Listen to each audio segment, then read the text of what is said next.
반갑습니다. 6강 학생부 종합전형 대비 바람직한 학교생활 강의를 맡은 울산생활과학고등학교에 근무하는 교사 정기동입니다.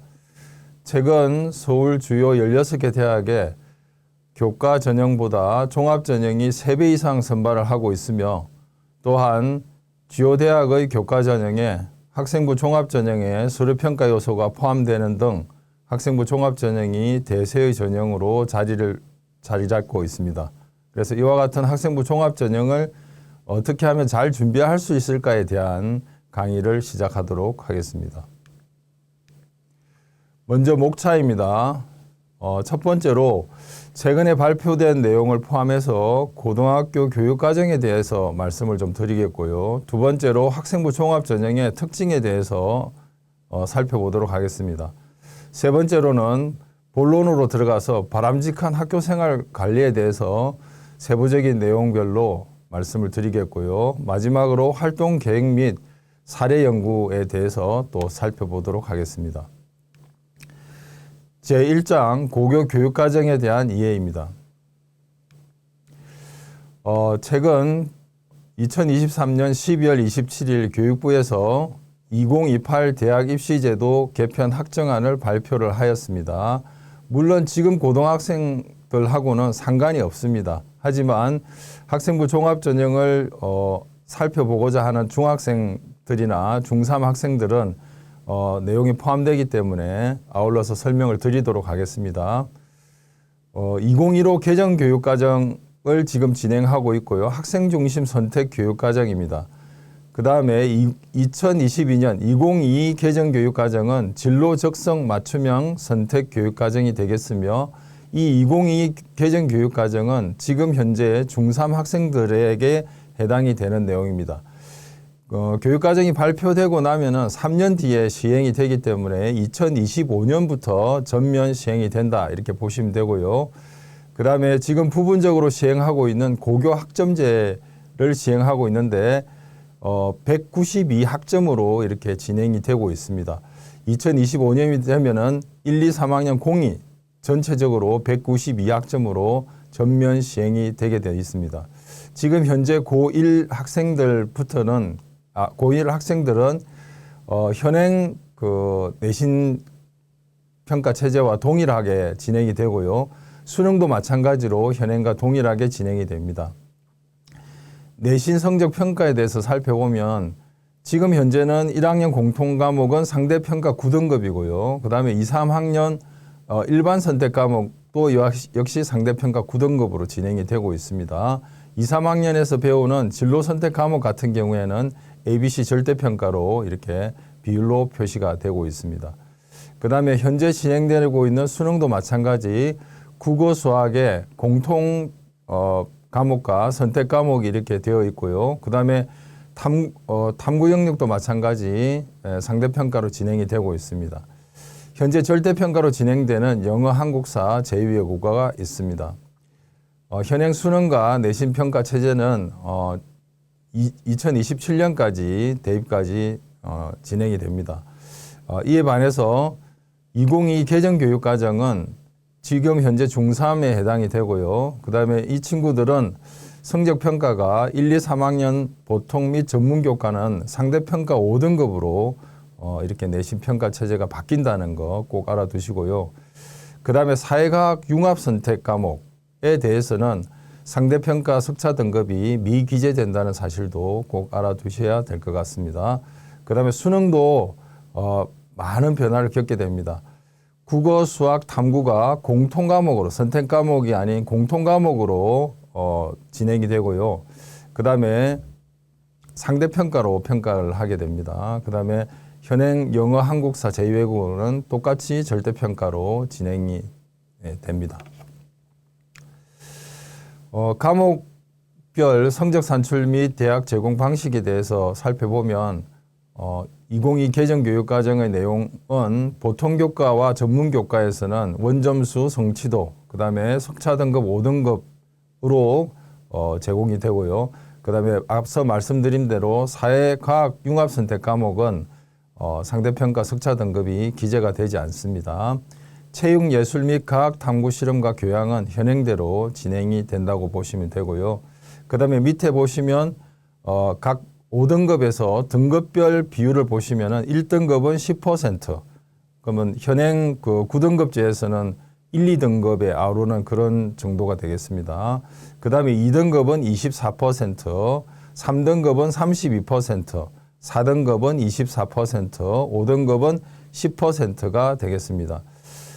상위권 대학의 변별력을 어떻게 확보할 것이냐 하는 문제가 또 제기가 되겠죠. 그래서 아울러서 또 종합전형의 어떤 중요도가 더욱더 상승할 것이다 이렇게 내다보고 있습니다. 지난해 수시 결과를 보면은 교과 경쟁률이 또한 감소를 했고요. 종합전형의 경쟁률은 증가되었다는 결과를 보여주고 있습니다. 2022 개정교육과정의 보통 교과를 한번 살펴보겠습니다. 살색 부분으로 표시되어 있는 부분이 수능 출제 과목입니다. 보시면은 1학년 때 배우는 공통 과목하고 2학년 때 주로 배우게 되는 일반 선택 과목들이 해당이 되어 있고요. 위에 국어부터 보시면은 국어, 합법과 언어, 독서와 작문, 문학, 그 다음에 수학 같은 경우에는 대수, 미적분 1, 확률과 통계, 영어는 영어 1, 영어 2가 수능 출제 과목이 되겠습니다. 그 다음에 한국사 1, 2, 그 다음에 통합사회 1, 통합사회 2, 그 다음에 통합과학 1, 통합과학 2가 수능 출제 과목이 되겠으며 제2외국어는 8개 언어 모두 출제 과목에 포함되어 있습니다. 오른쪽에 보시면 노란색 깔로 표시되어 있는 부분은 상대평가 석차 등급이 기재되지 않는 과목입니다. 여행지리를 포함해서 사회문제 탐구, 윤리문제 탐구, 그 다음에 융합과학 탐구 등의 과목이 되겠습니다. 자, 현행 2015 교육과정의 편제에 대해서 다시 말씀을 드리겠습니다. 물론 잘 알고 계실 겁니다. 지금 시행되고 있는 거기 때문에요. 복습하는 차원에서 한번 살펴보겠습니다. 공통과목으로 1학년 때 배우는 고등학교 1학년들이 배우는 국어, 수학, 영어, 한국사, 통합사회, 통합과학, 과학, 탐구, 실험 1학년 때 배우는 과목들입니다. 굉장히 중요하면서 물론 수능 출제 영역에는 포함이 되고 있지 않지만 수능 출제의 기저가 되고 가장 중요한 그런 과목들이 된다고 보시면 되겠습니다. 그 다음에 2학년 때 주로 배우게 되는 일반 선택 과목, 국어는 합법과 작문, 독서, 언어와 매체, 문학 등을 선택해서 배우게 됩니다. 교육과정에는 학교 지정 교육과정이 있고요. 그 다음에 학생 선택 교육과정이 이렇게 둘로 나누어지는데 대부분의 이와 같은 수능 출제 과목들은 학교에서 지정을 하고 있습니다. 그래서 학교에서 안내하는 대로 여러분들 따라주시면 과목 선택에 대해서는 특별하게 이렇게 어려운 점은 없지 않느냐 이렇게 생각이 들고요. 그 다음에 3학년 때 주로 2, 3학년 때 이제 배우게 되는 진로 선택 과목들을 보시면 저기에 이제 수학 같은 경우에는 기하 같은 과목들이 포함이 되어 있고요. 그 다음에 과탐 같은 경우에는 과탐 2, 물리 2, 화학 2, 생 2, 지구화학 2, 그 다음에 사회 과목들 중에는 여행지리, 사회문제 탐구, 고전과 윤리 등의 과목들이 되겠습니다. 이 과목들은 3학년 때 주로 2, 3학년 때 주로 배우게 되고요. 절대평가 ABC로 이렇게 비율로 표시된다는 점 알아두시기 바랍니다. 저기 과목들 중에서 특히 수학 같은 경우에는 수학 1, 2 이런 일반 선택 과목들 굉장히 중요하고요. 인문계, 자연계를 통틀어서 공통 과목에 포함되는 영역이기 때문에 집중적으로 학습을 하시는 게 좋을 것 같고요. 그 다음에 국어도 마찬가지입니다. 독서와 문학 공통 부분에 출제가 되기 때문에 학습을 충실히 하시는 것이 좋을 것 같습니다. 수학과 과학 과목 이기에 대해서 한번 살펴보겠습니다. 먼저 선수해야 될 과목들이 있고요. 그 다음에 어떤 과목, 특정 과목들이 이수를 해야 그 다음 과목으로 이렇게 이수할 수 있는 그런 체계를 말씀드리는 거고요. 1학년 때 공통 과목 수학을 배우시고 2, 3학년 때 2학년 때 주로 수학 1, 수학 2, 그 다음에 확률과 통계 이런 과목들을 배우게 됩니다. 학교에 따라서는 뭐 미적분을 2학년 때, 2학년 2학기 때 넣는 학교도 있고요. 그다음에 기하를 2학년 2학기 때 넣는 학교도 있습니다. 그건 전략적으로 이제 선택을 할 부분이고요. 그다음에 위계를 보시면은 경제 수학 같은 경우에는 수학 1만 이수를 해도 이수를 할 수 있는 자격이 됩니다. 그다음에 미적분 같은 경우에는 수학 1, 2를 다 이수한 다음에 이수를 할 수 있는 과목이라고 보시면 됩니다. 그래서 위계상으로 보면 미적분이 상위에 있다 이렇게 보시면 좋을 것 같고요. 그 다음에 과학교과의 위계에서는 1학년 때 배우는 통합과학, 그 다음에 과학탐구 실험을 배우고 일반 선택 과목인 물리원, 화학원, 생명과학원, 지구과학원 등을 배웁니다. 그 다음에 이와 같은 과목들을 이수를 하고 그 다음에 진로 선택 과목들인 물리2, 화투, 생투, 지구과학2를 이렇게 배우는 것으로 되어 있습니다. 바람직한 그 학업 이수에 대해서 최근에 발표한 자료를 잠깐 소개하려고 합니다. 서울대학교 학생부 종합전형 교원 연수에 나온 자료고요. 서울대학교 교수이신 권호연 교수의 강의 내용입니다. 그 내용 미래 사회의 변화와 학교 교육의 방향이라는 강의 안에 들어있는 내용입니다. 관련이 있어서 소개를 할까 합니다. 첫 번째로 일반 선택 과목을 충실하게 이수하는 것이 중요하다. 대입의 역량평가는 먼저 공통 과목과 일반 선택에서 잘 찾아볼 수 있다라는 그런 내용이고요. 핵심 내용은 뭐냐면 기본에 충실하라 그런 내용입니다. 예, 그 다음에 두 번째로 진로 선택은 그 전에 우선 어떤 과목을 이수했는지 반드시 확인을 하고 있고요. 위계 등도 확인을 하고 있습니다. 그 다음에 세 번째로 수능 선택 과목을 기준으로만 교과를 이수하는 것은 위험하다 이렇게 이야기를 하고 있고 자연계는 특히 수학, 확률과 통계, 미적분, 기하를 두루 이수하도록 학교 내에서 두루 이수하도록 이렇게 권하고 있습니다. 그 다음에 네 번째로 이거는 좀 중요한 내용인데요. 너무나 이렇게 학생부 종합전을 강조를 하다 보니 학생들이 자칫 그 전문교과나 공동교육과정의 이수에 대해서 일반 선택 과목보다 더 무게 중심을 두고 이렇게 이수하는 경향성을 보이고 있는데 거기에 대한 이야기입니다.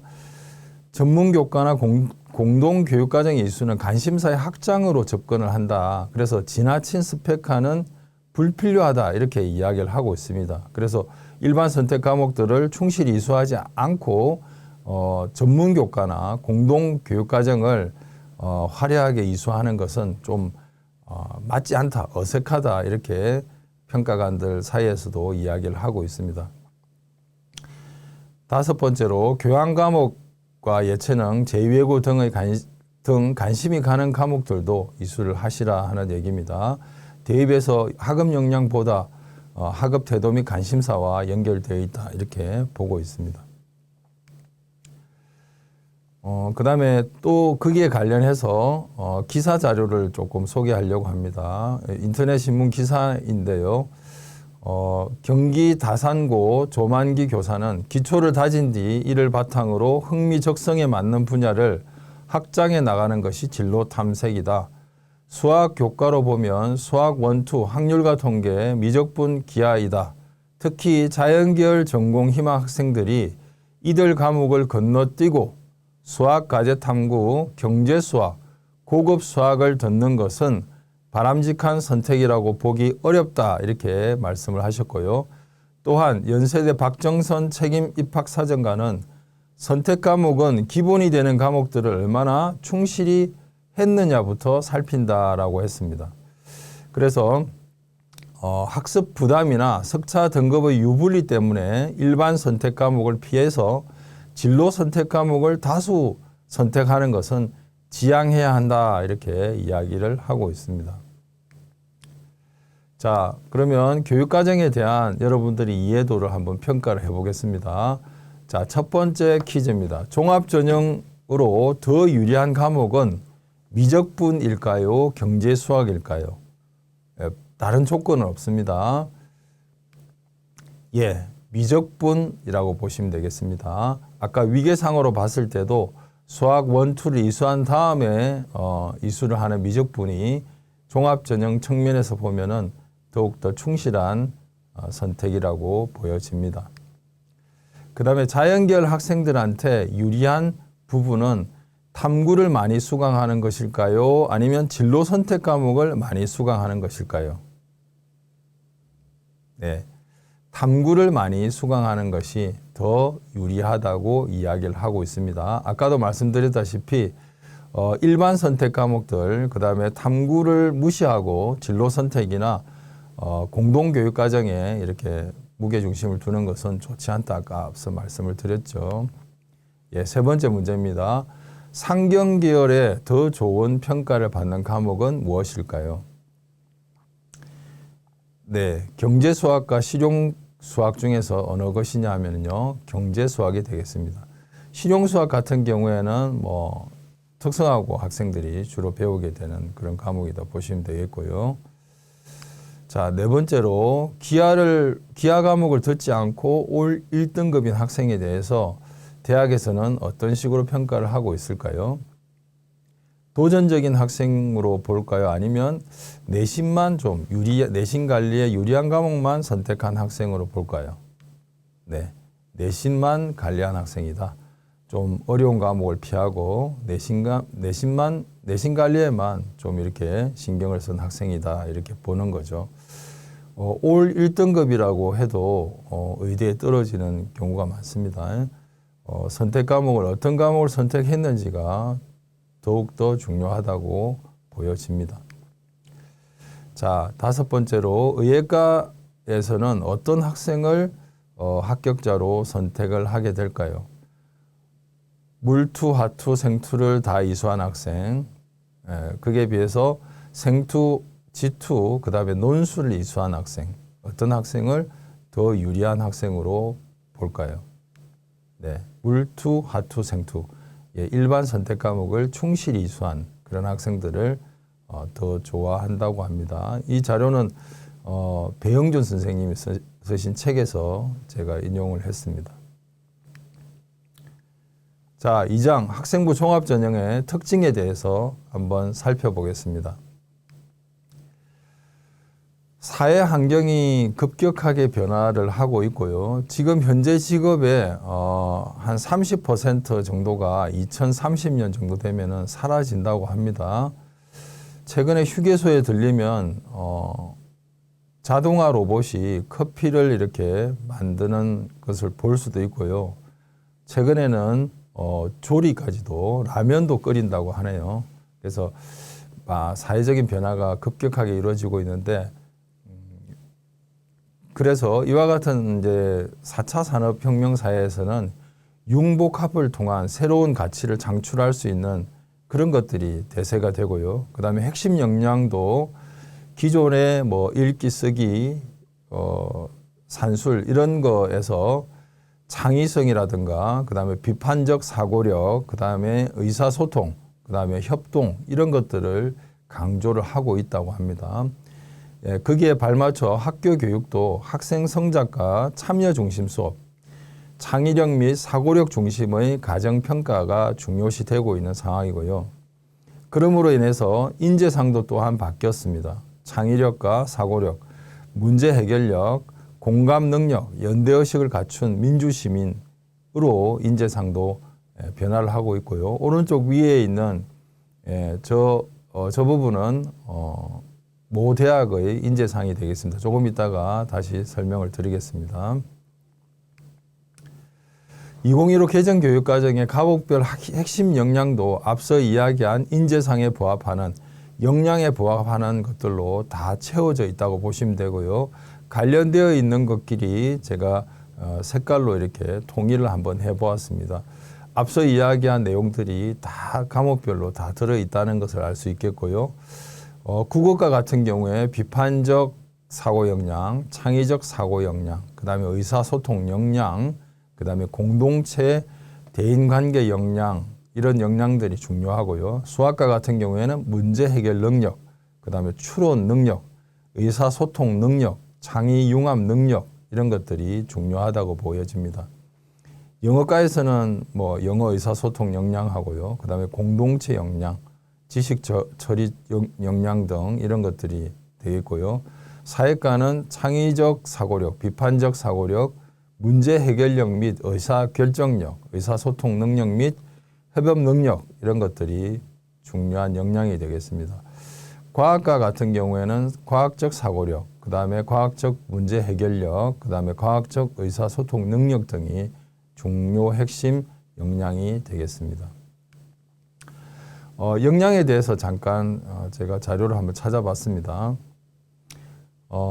미국의 외교관 선발 시험에서 높은 점수를 받은 선발자가 반드시 높은 성과를 가지고 오지 않았습니다. 그래서 그 내용을 토대로 1973년에 지능검사에 대한 역량검사의 우위성에 대한 논문으로 하버드대 교수인 맥클랜드라는 교수가 처음 이야기를 하였습니다. 역량이라고 하는 것은 특정 상황이나 직무에서 높은 성과를 공통적으로 지속적 발현을 보이는 개인적 특성이다. 이렇게 정의를 하고 있고요. 그 다음에 역량을 가졌다고 하는 것은 행동이 지속적으로 일관되고 의도하지 않아도 자연스럽게 나타나고 있다. 이렇게 정의를 내리고 있습니다.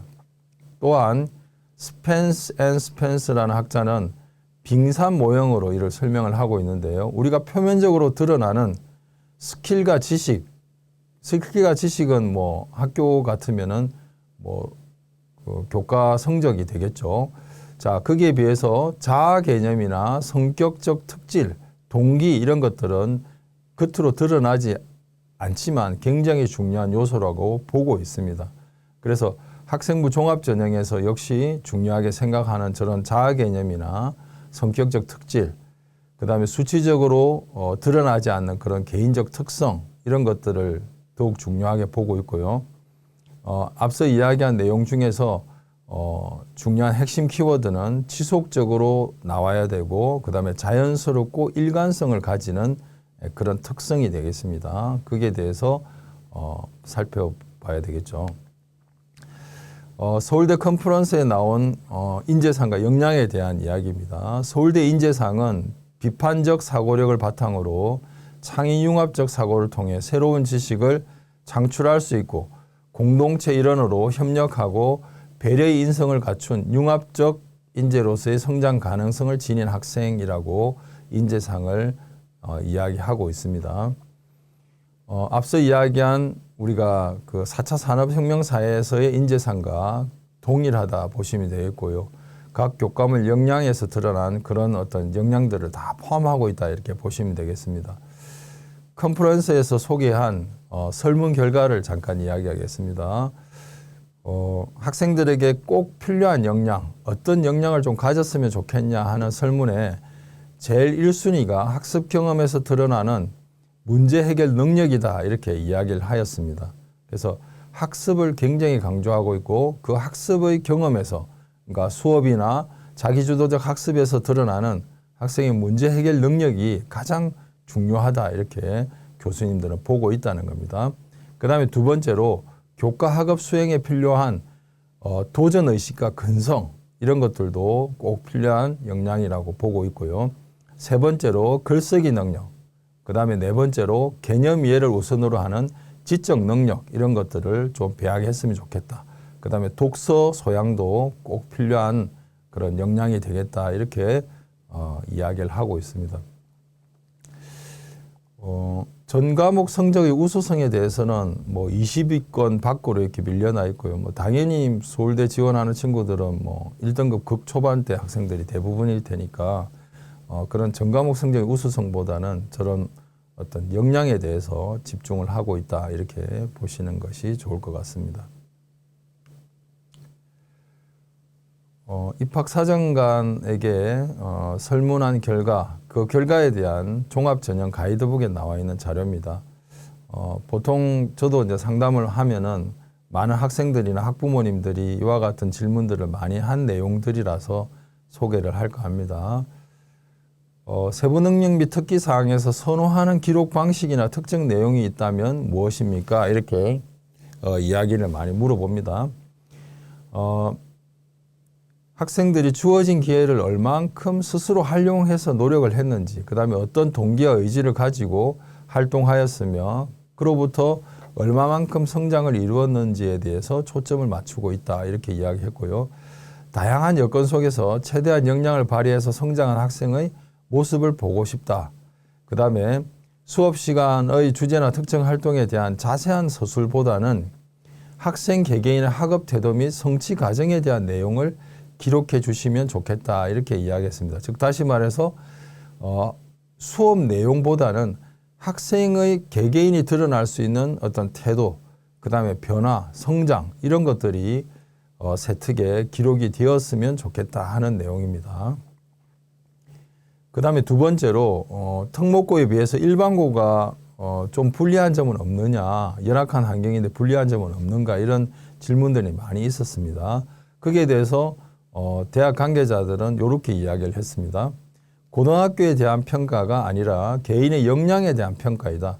규모가 작은 일반고라도 주어진 환경에서 발휘된 학생의 역량을 세심하게 관찰하여 기록되었다면 좋은 결과를 얻을 수 있다. 이렇게 이야기를 했고요.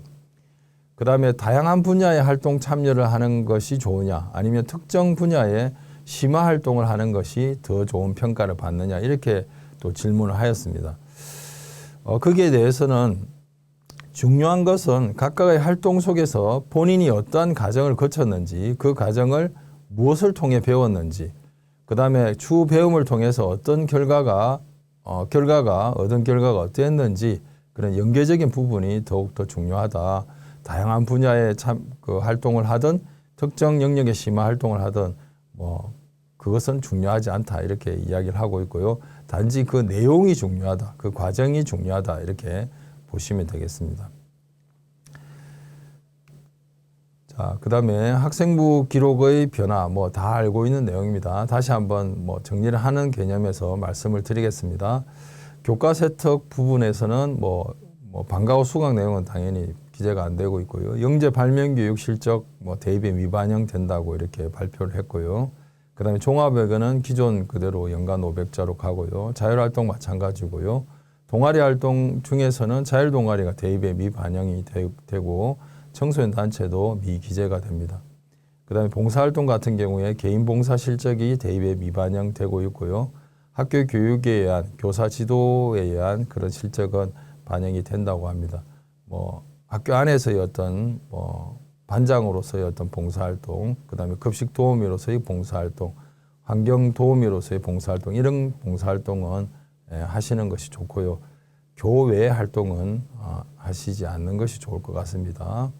그런 시간이 있으면 책이라도 한 권 더 읽는 것이 좋지 않겠나 이런 이야기도 하고 있더라고요.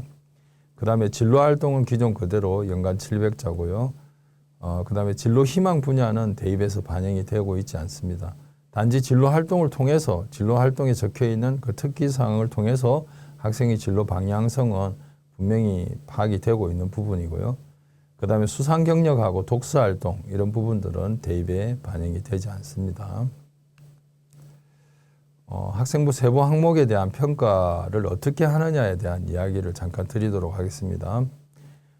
가장 중요한 항목이라고 보면은 역시 학생은 수업을 많이 듣는 거기 때문에 교과 세특이 가장 중요하고요.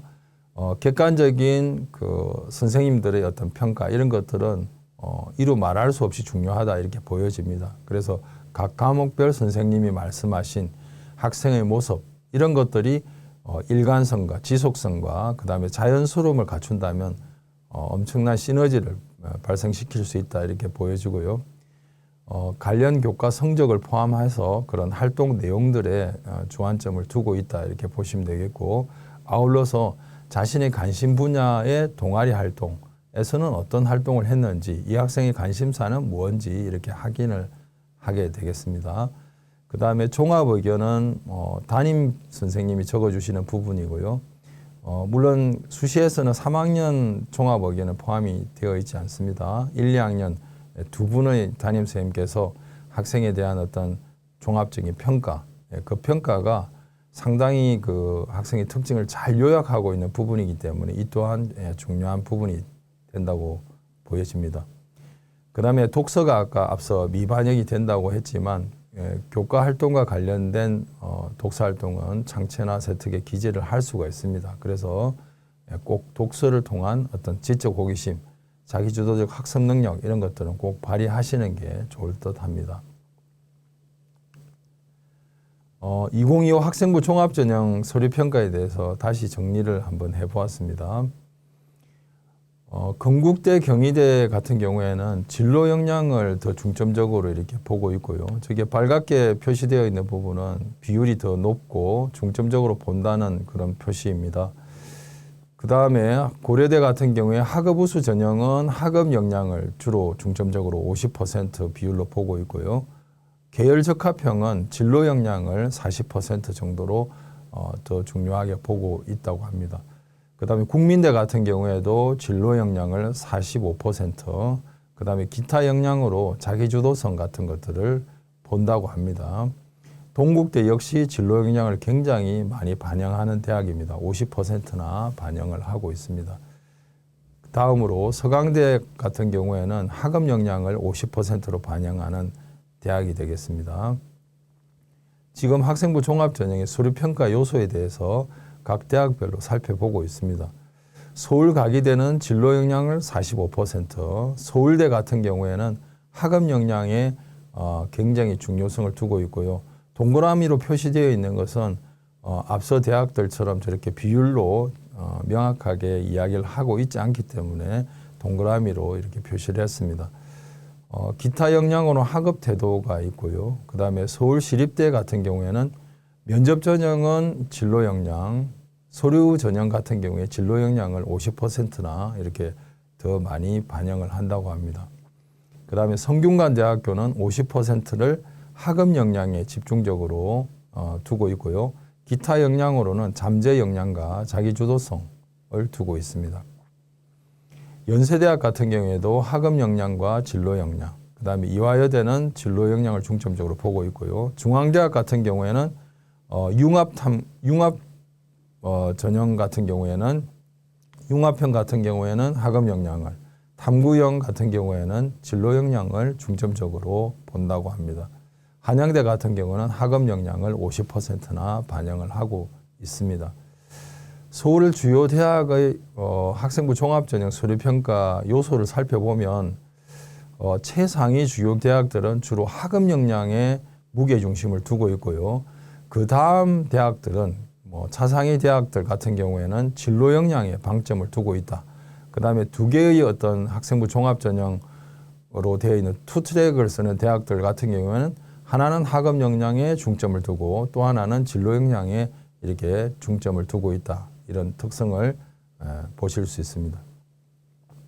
그 다음에 지방대학으로 내려가서요. 울산대 같은 경우에는 학업 역량과 진로 역량을, 그 다음에 동아대 같은 경우에는 학교생활 우수형은 학업 역량의 45%, 잠재능력 우수자 전형 같은 경우에는 진로 역량의 45%를 반영을 한다고 합니다.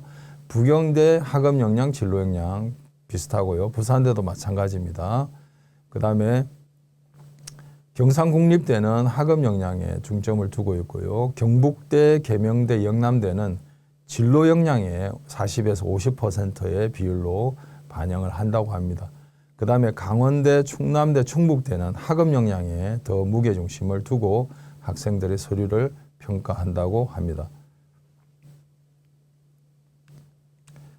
학생부 종합전형의 공통 서류평가 요소라고 해서 건국대, 경희대, 한국외대, 연세대, 중앙대가 이렇게 공동 연구를 해서 발표한 부분입니다. 새로운 평가 요소를 이렇게 마련하면서 기존의 학생부 종합전형 서류평가를 하면서 개선해야 될 부분들이 적극적으로 반영이 되었다고 이렇게 들었습니다. 학생들이 질문을 많이 하는 것 중에가 진로가 바뀌면 어떻게 됩니까? 불이익은 없습니까? 1학년 때는 화학공학과로 생기부가 거의 대부분인데 2, 3학년 때 건축공학과로 옮겨지는 것은 어떻습니까? 이렇게 질문을 많이 하는데 전혀 거기에 대해서는 불이익이 없다는 점 앞서 말씀을 드리겠습니다. 왜냐하면 우리가 성인 같은 경우에도 자기 직업이 마음에 안 들어서 이직을 한다거나 이런 경우도 많고요. 그다음에 대입병이라고 해서 대학 2학년생의 46%가 자기 전공이 마음에 들지 않는다고 합니다. 그래서 진로는 항상 바뀌는 것이고 그 바뀌는 것이 오히려 자연스럽지 않느냐. 근데 그 과정 속에서 어떤 계기로 해서 바뀌었느냐 이런 부분들이 더욱 중요하다고 제가 생각이 들고요. 오히려 1학년 고1부터 고3까지 뭐 아주 똑같은 뭐 이렇게 진로 선택으로 간다는 것이 조금 더 어색하지 않나 저는 그런 생각이 듭니다. 그다음에 또한 기존에 있던 인성 같은 그런 요소들은 뭐 생기부에 뭐 거의 대부분 잘 적어 주시는데 착한 학생 안 착한 학생이 있을 수는 없겠죠, 그죠? 그래서 이런 부분들도 공동체를 위해서 이 학생이 어떤 역할을 했느냐에 방점을 두고 있고요. 그다음에 발전 가능성 마찬가지입니다. 뭐 학생의 과거를 통해서 미래를 예측한다? 이게 상당히 뭐 어색한 부분 아니겠습니까? 미래를 어떻게 예측을 할 수 있을까요? 그죠? 그래서 이런 부분도 마찬가지 공동체 역량 안에 리더십으로 이렇게 포함해서 발표를 한 부분이고요. 전공 관련 그래서 전공 적합성을 진로 역량으로 이렇게 바꿨습니다. 그래서 전공 관련 경험과 발전 가능성, 그다음에 경험의 다양성 및 그런 것들을 종합적으로 평가를 하겠다 하는 부분이고요. 그래서 진로는 과정 속에서 학생이 얼마만큼 그 전공을 찾아갔느냐에 어떤 중점을 둬야 되는 거라고 보여집니다. 그렇게 보시면 되고요. 이 진로 역량, 계열 적합성에 대한 대학의 평가는 어떻게 이루어지고 있는지 한양대 학생부 종합적인 가이드북에 나와 있는 자료를 가져왔습니다. 한번 살펴보겠습니다. 자연계열의 학과는 수학학 역량에 있어서 무게 중심을 두고 평가를 진행하고 있고요. 인문계열 학과는 언어, 외국어, 사회 역량에 있어서의 가중치를 둡니다. 상경계열의 경우에는 언어, 외국어, 사회, 수학을 중심으로 평가를 한다 이렇게 되어 있고요. 그 다음에 3년간 물리와 관련된 여러 활동과 역량을 보여준 학생이 있는데 이 학생이 물리학과가 아닌 화학과로 지원했을 때 불이익이 없느냐? 예, 전혀 없다고 봅니다. 왜냐하면 3년간 꾸준히 보여준 물리 관련 활동과 역량은 아래 예시와 같이, 아래 그림과 같이 계열 적합성에서 과학 교과에 대한 역량으로 판단해서 화학 관련 활동과 동일한 기준으로 평가를 하고 있다. 이렇게 한양대에서 이야기를 하고 있습니다. 아마 대부분의 대학들에서도 이런 진로 역량, 즉 계열 적합성에 관련된 개념들은 거의 비슷하다고 보시면 되겠습니다. 또한 전공 적합성에 대한 또 다른 자료를 한번 소개합니다. 역시 그 서울대 권호영 교수의 강의 내용 중에서 제가 관련된 부분을 가져와 봤습니다. 전공 적합성에 대한 인식이 변화하고 있다. 전공 계열 과목 이수와 그 학업 성취가 되어 있느냐. 그 다음에 계열에 대한 개인적 관심과 의지, 열정이 있느냐. 그 다음에 전공, 계열과 관련된 학업 및 진로 탐색 활동과 경험을 갖추고 있느냐를 보는 거고요. 전공 적합성을 최대한 맞추려 할 때 학생과 학부모의 혼란이 발생하고 있다. 이렇게 이야기를 하고 있고요. 전공 적합성 개념보다는 넓은 의미의 진로 역량으로 이렇게 접근을 하라. 이렇게 보여집니다. 그 다음에 학교, 대학의 연계교육은 희망 전공에 따른 특정 과목 이수가 아니라 희망 전공 학업을 위한 일반적인 학업 역량을 갖추는 것이 중요하다. 그래서 앞서도 말씀드린 물리학과에 관련된 역량 또한 화학과에 적용했을 때 크게 변함이 없다. 과학적 기본 소양과 역량들 이런 것들은 특정 과목에 한정되어 있는 것이 아니다라는 그런 내용이고요. 그 다음에 전공별로 이수가 필요한 과목들은 현재 대학별로 이렇게 발표를 하고 있는 상황입니다. 그 다음에 세 번째로 세부 능력 및 특기 사항에 이 부분 되게 중요하고 강조를 했던 내용인데요. 세부 능력 및 특기 사항에 진로와 관련된 내용을 꼭 기재할 필요가 없다고 상위권 대학 중심으로 언급하고 있습니다. 그래서 너무 진로와 관련된 내용으로 교과 세특을 전체를 이렇게 활동을 잡고 있는 것은 좋지 않다. 저는 그렇게 보고 있습니다. 그리고 교과 학업에서의 어떤 학생의 관심, 특성, 우수한 면 이런 것들이 더 중요하지 않느냐. 진로 역량에 관련된 것은 뭐 특정 교과, 그다음에 창체 이런 등에서 동아리 활동 이런 등에서만 발현할 수 있으면 좋을 것 같고요.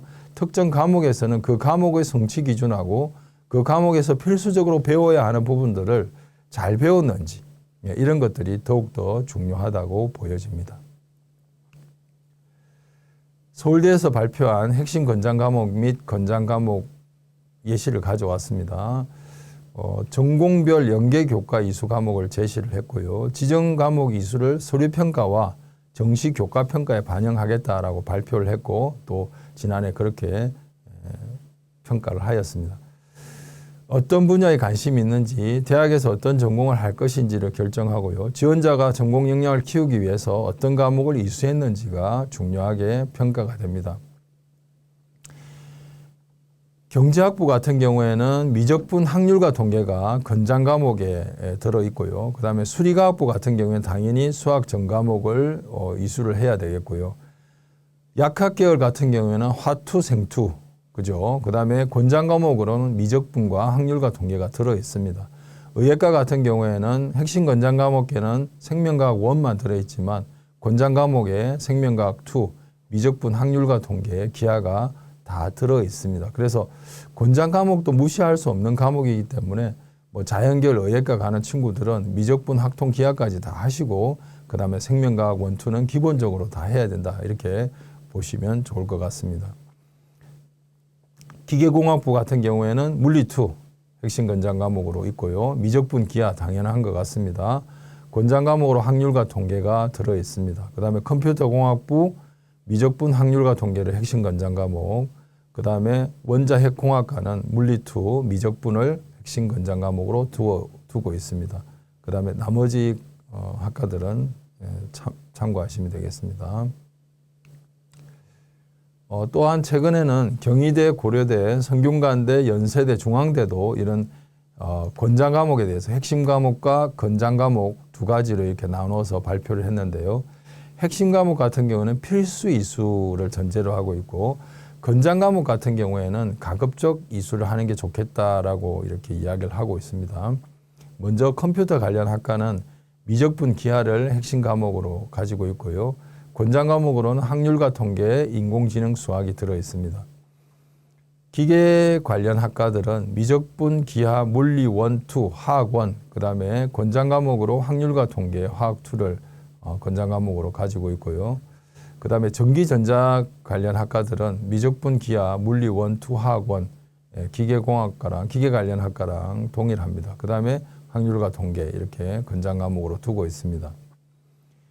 다음으로 화학 관련 학과는 미적분, 확률과 통계, 화학 1, 2, 그 다음에 권장 과목으로 기하, 물리 1, 물리 2, 생명과학 1을 두고 있습니다. 그 다음에 생명과학, 환경 관련 학과들은 화학 1, 생명과학 1, 2, 확률과 통계, 미적분, 화학 2 이렇게 권장 과목으로 가지고 있고요. 의학 계열 같은 경우에도 아까 말씀드린 거와 마찬가지로 미적분, 화학 1, 생명과학 1, 2를 핵심 과목으로, 그 다음에 권장 과목으로 확률과 통계, 물리 1, 화 2 이렇게 두고 있습니다. 그래서 의학과 지원하는 학생들도 권장 과목에 물리가 들어 있으니까 일반 선택은 꼭 물리까지 하시는 게 좋을 것 같고요. 그 다음에 보건간호 계열 같은 경우에는 확률과 통계, 생명과학 1, 2를 핵심 과목으로 필수 이수를 해야 한다고 하고 있고요. 그 다음에 권장 과목으로 미적분, 화학 1, 2를 이렇게 이야기하고 있습니다. 대학에서 학생들이 이수한 교과 과목에 대해서 어떤 식으로 평가를 하는지 예를 하나 가져와 봤습니다. 2024년 동국대학교 학생부 종합전형 가이드북에 나와 있는 사례입니다. 화공생물공학과 지원하는 학생이고요. 자, 먼저 한번 살펴보겠습니다. 붉은색 동그라미를 주목해 주시기 바랍니다. 아까도 말씀드린 바와 같이 자연계열, 특히 공학계열 같은 경우에는 수학과학이 주요 과목이다 이렇게 보시면 되겠고요. 이 학생이 첫 번째 수학 1, 2, 그 다음에 확률과 통계까지 이수를 했습니다. 그 다음에 두 번째로 물리 1, 화학 1, 생명과학 1까지 이렇게 세 과목을 이수를 했고 기초 소양을 갖추고 있다 이렇게 판단이 듭니다. 그다음에 전문 교과인 융합과학 탐구를 또 들었고요. 그래서 성취도별 분포 비율도 다 A를 받고 세특 내용도 잘 되어 있다고 합니다. 그다음에 일본어 원 같은 경우에도 물론 자연계열하고 상관이 없는 과목이지만 이 과목 또한 석차 등급이 2등급씩 나오는 걸로 봤을 때 다른 과목에도 소홀함이 없는 그런 착실한 학생이다 이렇게 판단이 듭니다. 3학년 때 과목을 또 살펴보면요. 3학년 때 미적분 기하를 다 이수를 했고요. 아주 충실하게 잘 이수를 했습니다. 그 다음에 진로 선택 과목으로 물리2, 화2를 이수를 했습니다. 전공기초 소양을 충분히 갖추고 있다 이렇게 보여지고요. 성취도도 상당히 우수하고 그 다음에 세특에도 좋은 내용이 기록되어 있다고 합니다. 그 다음에 진로 선택 과목들도 이렇게 보시면 전부 다 올 A를 받아서 성취도도 또한 뛰어나고 잘 충실하게 이수한 학생이다 이렇게 평가를 하고 있습니다. 학생부 종합 전형 준비에 대해서 어떻게 학생들이 준비를 했는지에 대한 사례를 한번 그 재학생들 후배들한테 어떤 말을 좀 해줄 수 있느냐에 대한 사례를 가져와 봤습니다. 학생부 종합 전형을 준비하는 후배들에게 조언을 해준다면 하는 그 질문에 대답을 한 내용입니다. 한번 살펴보겠습니다. 입시가 전부 그렇겠지만 학생부 종합 전형 역시 상대평가입니다. 누구나 할 수 있는 활동이나 역량만으로는 좋은 결과를 얻기 어렵다고 생각합니다. 학생부 종합 전형 상대평가입니다. 알아두시고요. 학생의 모든 문제, 저는 항상 모든 문제, 현상들을 비판적으로 바라보면서 질문하는 습관을 길렀다고 합니다. 그 습관, 이런 습관은 많은 탐구 주제를 제공해 주었고 자연스럽게 생기부에도 녹여낼 수 있었다. 그런 내용입니다. 그 다음에 두 번째로 학생부 종합 전형 평가 요소를 꼭 한번 파악해 보시라 하는 겁니다. 너무도 당연한 얘기지만 많은 학생들이 평가 요소를 확인하지 않습니다. 학생부 종합 전형과 관련된 여러 정보를 입학처 홈페이지에 통해 확인한 뒤에 생활기록부를 도움을 받으면 좋겠다 이렇게 이야기를 하고 있고요. 한양대 같은 경우에는 전공적 합성보다는 계열적 합성에 강조를 하고 있기 때문에 이 학생은 전공 관련 활동을 많이 하는 사람을 뽑고자 하는 것이 아니고 대학 진학 후에 수업을 따라갈 수 있는 역량과 능력을 갖춘 학생을 뽑는 거라고 이해하고요. 따라서 기본에 충실하고 학교 수업과 활동을 열심히 적극적으로 했다 하는 그런 내용입니다. 그래서 기본에 충실하고 그 다음에 학생부 종합전형 가이드북에 있는 서류평가 요소 꼭 확인하시고 학생부를 이렇게 관리를 하시는 것이 좋을 것 같습니다. 학생부 종합전형의 입학 결과에 대해서 한번 살펴보겠습니다. 의예과 경희대 입학 통계 자료에서 가져왔습니다. 먼저 살펴보면 의예과 같은 경우에는 최상위 학과니까 당연히 합격자 평균 등급이 1.1이네요. 그리고 저기 분포에 보시면 1등급 초반의 학생들이 집중되어 있다는 거 보여집니다. 그 다음에 2등급 때도 한 명 있기는 하네요. 그죠? 일반고가 아닐 가능성이 많네요.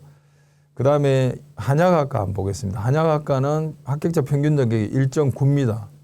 그 다음에 주로 1등급 중후반에 몰려 있고요.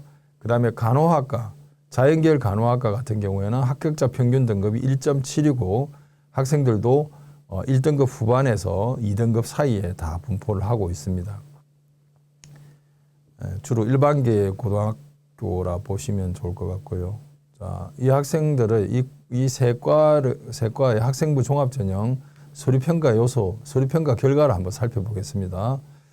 의예과 같은 경우에는 92.3, 합격자 평균 서류평가 성적이 92.3입니다.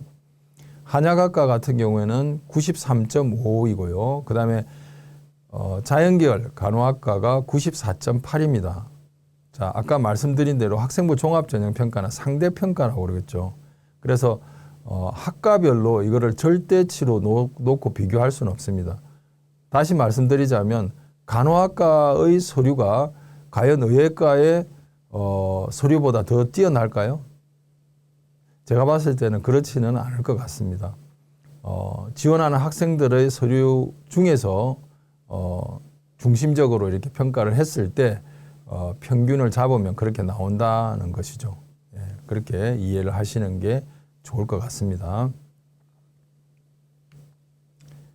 3장 바람직한 학교생활 관리에 대해서 알아보도록 하겠습니다.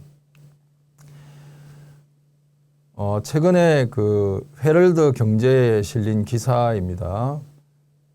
살펴보면은 7월, 8월, 9월 정부 24 학교생활 기록부 발급 현황인데요. 지난해와 비교했을 때 상당히 증가했다는 그런 내용이고요. 7월 달에 25만 건, 8월 달에 27만 건, 9월 달에 95만 건의 학생부 발급 기록이 있다고 합니다. 학생부의 영향력이 급격히 정대되고 있는 그런 입시 상황을 반영을 하는 것 같고요. 그 다음에 학생부 안에 학생의 단점보다는 장점 위주로 이렇게 선생님들이 기록을 해 주시기 때문에 학생들도 이 학생부를 보고 상당히 내가 이 정도였나? 내가 이렇게 학교 생활을 잘했나? 이런 걸로 또 힐링이 되고요. 선생님들 같은 경우에도 내가 이런 제자를 길렀지, 이런 제자였었지, 이런 걸로 모두 다 이렇게 긍정적 효과를 가져오고 있다 하는 그런 기사 내용입니다. 자, 그러면 학생부에 들어있는 각 그 영역별로 한번 살펴보도록 하겠습니다. 출결사항 중요 키워드는 기본, 성실, 관리 이렇게 잡아봤습니다. 아무래도 학교 생활 그 충실도를 평가할 수 있는 가장 기초적인 자료가 되겠고요. 학생의 전출입 현황들도 다 들어 있습니다. 성적이 혹시 변동이 되어 있느냐, 이런 거는 전학을 갔을 가능성이 있고요.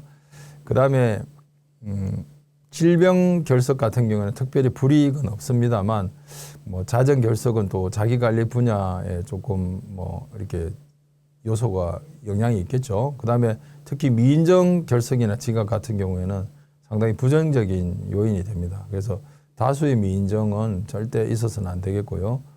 그 다음에 꾸준히 이렇게 관리를 하셔야 되고, 그 다음에 출결상의 특이사항 같은 경우에 면접에서도 질문으로 간혹 등장하기도 하니까 굉장히 중요한 부분이다 이렇게 보셔야 될 것 같습니다. 그 다음에 자율활동 부분입니다. 자율활동에서는 행사보다는 학생의 활동 위주로 어떤 역할을 또 수행했는지, 그 다음에 어떤 변화를 가져왔는지 이런 것들이 중요하겠고요. 느꼈다, 어떤 계기가 되었다, 생각해 보았다 이런 추상적인 어떤 기록보다는 구체적인 시간과 장소, 그 다음에 횟수가 포함되어 있는 그런 구체적인 결과물들, 그 다음에 캠페인, 토론 이런 것들이 더 설득력이 있지 않는가 이렇게 생각이 듭니다. 그 다음에 학생들이 가장 많이 중점을 두고 있는 교과 수업과 연계를 한 자율탐구나 이런 것들, 그 다음에 실생활의 문제에 수업 시간에 배운 원리를 적용하는 그런 부분들이 자율활동에 굉장히 설득력이 있는 기록이 되겠다 이렇게 보여집니다. 사례를 하나 가져와 봤습니다. 동국대 학생부 종합전형 가이드북에 있는 자율활동입니다.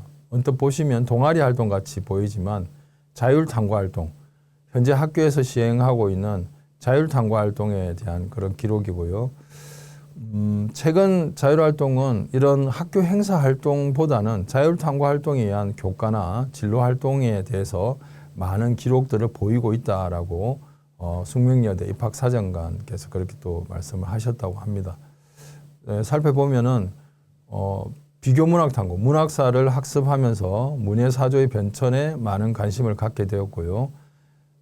작품 경향을 한국과 세계 문학을 비교하여 탐구를 했다. 특히 염삼석과 도스토예프스키 작품들을 탐독하고 만세전과 가난한 사람들에 대한 이나와 제부시킨의 삶의 태도를 비교하고 리얼리즘을 이해했다. 그 다음에 3대와 아버지와 아들을 찾아 읽고 한국과 러시아 전후문학을 비교하는 등 폭넓은 독서를 진행했다. 그런 내용이 되겠습니다. 앞서 이야기한 자율활동에 대한 자기평가서를 한번 작성해 보았습니다. 활동명은 비교문학 탐구고요. 활동 내용은 염상석과 도스토예프스키 작품 비교입니다. 교과 수업과 연계된 내용은 문학사고요. 독서, 자료조사 탐색 활동은 앞서 읽었던 그런 도서명들 이런 거 적으시면 되겠고, 배우고 느낀 점은 문예사조에 따른 작품의 변화 양상이 한국 및 세계 문학에 어떻게 영향을 주었느냐 이런 부분들을 살펴보았다 보면 되겠고요. 그 다음에 평가는 문학은 시대를 반영한다는 사실을 폭넓게 이해했다 이렇게 보시면 좋을 것 같습니다. 다음으로 동아리 활동입니다. 동아리 활동은 학생의 흥미와 관심 분야를 가장 노골적으로 보여주는 그런 부분이 되겠고요. 지적 호기심, 독서를 통한 확장 이런 것들이 중요하다고 보여집니다. 기타 활동들보다는 좀 더 깊이가 있고요. 심화 탐구와 실험, 토론, 조사 이런 활동들이 주를 이루게 되겠습니다. 학생들은 자신이 잘할 수 있는 것, 지원학과와 관련된 역량들을 충분히 보여줄 수 있는 그런 영역이 되니까 굉장히 중요한 영역이라고 보셔야 될 것 같습니다. 예를 하나 가져왔습니다. 역시 동국대학교 학생부 종합전형 가이드북에 있는 내용입니다. 영자신문 B반 활동을 했고요. 국제시사 및 영어학습에 관심이 많아 다양한 주제의 영자신문 기사를 읽고 분석하는 한편 영단어의 뜻과 예시문을 정리하고 어법과 문장 단위 해석을 해봄. 글의 독해력뿐만 아니라 비판적 사고력을 함양하고자 꾸준히 노력함. 이 부분은 영어 관련한 학업 역량을 이야기한 부분이 되겠고요. 다음으로 국제관계에 관심이 많은 학생으로 미얀마 사태에 대한 여러 가지 기사를 검색하여 읽고 핵심 내용을 분석함, 미얀마를 개략적으로 소개하고 군부 쿠데타의 배경, 전개 상황 및 현황을 정리하고 군부 쿠데타 이후 항의 시위자들에 대한 무력 진압과 아웅산 수치 여사의 체포 등 국제사회의 반발을 초래한 이슈들을 소개함 이렇게 되어 있습니다. 역시 영자신문반 활동을 하면서 정치 외교학과 지원을 하는 학생의 아주 모범적인 그런 동아리 활동 기록이 되겠다 이렇게 보여집니다. 자, 동아리 활동 자기평가서를 한번 또 예시로 가져와 봤습니다. 앞서 한 내용에 대해서 개략적으로 제가 한번 적어 봤습니다. 동아리 직책은 동아리장이고요. 참여 동기는 국제정치에 대한 관심 때문에 했고요. 탐구 및 실험 주제는 미얀마 군부 쿠데타를 탐구하는 내용입니다. 그 다음에 리더십 발휘 내용은 탐구 주제 선정 및 조사 활동의 역할 분배에 있어서 역할을 장으로서 했고요. 그 다음에 교과 연계 내용은 한국사, 그 다음에 세계사, 정치와 법, 동아시아사 등이 되겠죠. 그 다음에 그 다음에 활동을 통해서 알게 된 내용은 군부 쿠데타 배경 및 전개 상황, 이후 정치 변화와 사회 혼란에 대해서 알게 되었고요. 그 다음에 배우고 느낀 점은 당시 기사 검색을 통한 정치 상황 및 문제점을 인식하게 되었다라는 내용이라고 여겨집니다. 다음으로 진로활동 중요 키워드입니다.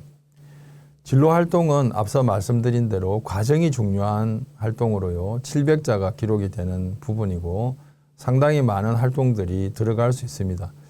많이 적는 것도 좋겠지만 제가 봤을 때는 한 세 가지 정도의 중요 활동들을 자세하게 거기에서 느꼈던 경험이라든가 읽었던 책이라든가 그 다음에 토론했을 때의 어떤 그런 결과라든가 게시를 한 내용이라든가 그런 내용들이 좋겠고요. 역시 또 교과와 연계되고 장체 간의 연계가 되면 더욱더 좋을 것 같습니다. 예를 들면 자율활동에서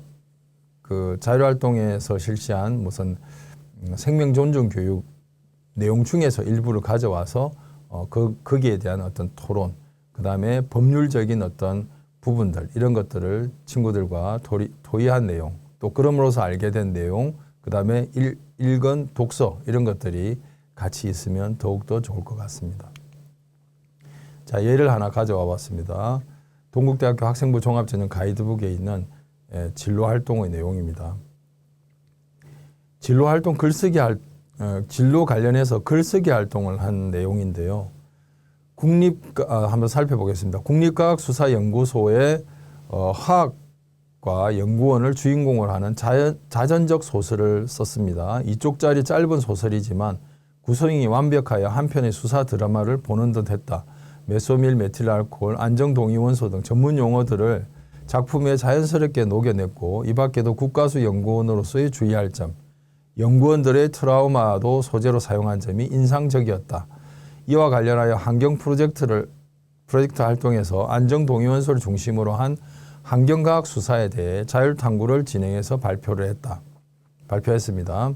지구과학 시간에 배운 내용을 심화학습하여 관련 자료를 추가 조사하여 탐구했다. 환경과학 수사 연구 방법이 많이 발전해서 법적 증거로서 효용성이 커지게 되면 오염 원인과 주범을 찾아내 책임을 물을 수 있고 그로 인해 기업의 불법 오염물 배출이 감소했으면 좋겠다는 소감을 밝혔다. 그런 기록이 되겠습니다. 그래서 교과와 연계해서 자신의 진로와 관련해서 심화 탐구한 활동 이런 것들이 잘 기록되어 있다고 보여집니다. 진로 활동에 대한 자기평가서를 제가 한번 작성해 봤습니다. 본인의 진로 목표는 국립과학수사연구소 연구원이 있고요. 흥미 관심 분야는 과학수사에 사용되는 화학적 지식입니다. 정보 수집 방법은 다큐멘터리 시청과 독서가 되겠고요. 참고한 도서명은 화학 관련 도서, 실생활의 화학 이야기 등입니다. 그 다음에 교과 연계 내용은 화학 시간에 배운 수사에 사용하는 화학 반응, 식, 반응 이런 것들이고요. 지구과학의 교과 내용도 포함되어 있습니다. 탐구 활동을 통해서 알아낸 내용은 국가수에서 하는 실험의 종류 및 방법 이런 것에 대해서 알게 되었고요. 화학적 지식이 실생활에 사용되는 사례를 탐구 과정 속에서 배우게 되었습니다. 그 다음에 더 알고 싶어 한 활동은 추후 심화 활동으로 환경 프로젝트 활동도 아울러서 했다는 그런 내용입니다. 진로활동 자기평가서 예시를 하나 더 가져와 봤습니다. 서울진학지도협의회에서 제시하는 자기평가서입니다. 진로활동이고요. 그 다음에 활동 주제는 세계시민교육 체험 캠프에 참가해서 우리 바다 지키기 체험활동을 진행했다고 합니다. 느낀 점은 해양 환경오염의 심각성을 이해하고 해양 자원의 보존을 위해서 해결책에 관해 관심을 두게 되었다.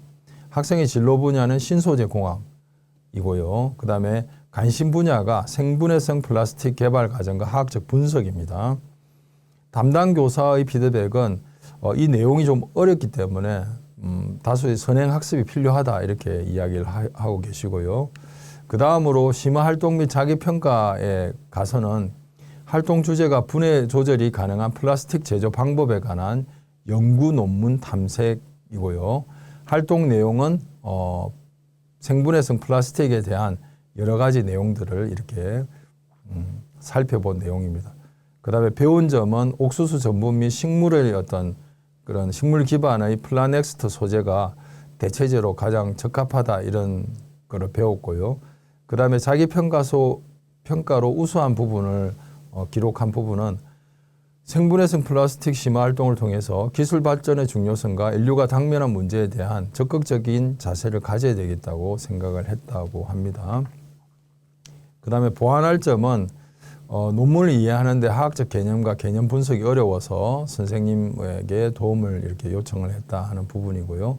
그 다음에 추후 활동 계획은 무심코 버린 담배 콩초 필터 이것들이 또 바다로 흘러 들어가서 심각하다는 그런 내용을 접해서 이런 것도 좀 대체제 셀룰로스 아세테이트를 이게 좀 대체할 수 없느냐 그런 거에 대한 추후 활동 계획을 또 잡았다고 합니다.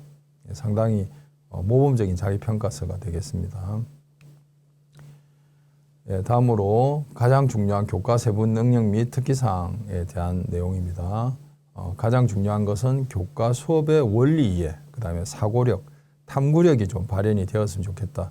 그 다음에 수업에서 배운 내용을 수업 안에 가두지 말고 수업을 넘어서서 자신의 생활과 그 다음에 밀접하게 관련된 문제점 이런 것들을 좀 적용해보는 그 다음에 관련된 책을 읽음으로써 지식을 확장하는 그런 부분들이 가장 중요한 핵심이 되겠고요. 그 다음에 과목들 사이에서도 과목과 과목 간에 과목 간 연계 활동 이런 것들 그 다음에 창체와 연계된 교과 활동 이런 것들도 상당히 좋은 기록이 된다고 봅니다. 학업 역량을 잘 보여주는 교과 세특의 예를 하나 가져와 봤습니다. 이 자료는 학교 생활 기록부 지원 포털에 있는 자료실에 들어있는 교과 세특 기재 도움 자료에 들어있는 내용이고요. 세 가지 색깔로 표현이 되어 있는데 이거는 조금 진한 버전이긴 합니다. 새로 나온 버전은 조금 이따가 또 소개를 해드리겠고요. 푸른색 같은 경우에는 학생의 참여도와 태도를 기록한 내용이고요. 성취 기준에 대한 내용은 빨간색, 그 다음에 학업 역량, 거의 절반 이상을 학업 역량, 과학적 탐구 역량에 대한 이야기를 많이 적어주셨죠. 그런 부분들이 되게 중요하다고 보여지고요. 한번 살펴보면은 평소 수업 시간에 집중하여 학업 성취도가 높으며 각종 과학의 이론을 탐구하여 이를 실험하는 활동에 적극적으로 참여했다. 기본적인 학생의 참여나 태도를 이야기한 거고요. 거기에 또 관련해서 학생의 성취 기준은 어떻느냐. 실험 활동에서의 집중력과 신중함, 다른 학생들의 모범이 되고요. 실험기구를 올바르게 사용할 줄 알고 객관적이고 타당한 실험 설계를 해서 신뢰도 높은 결과를 도출했다고 합니다.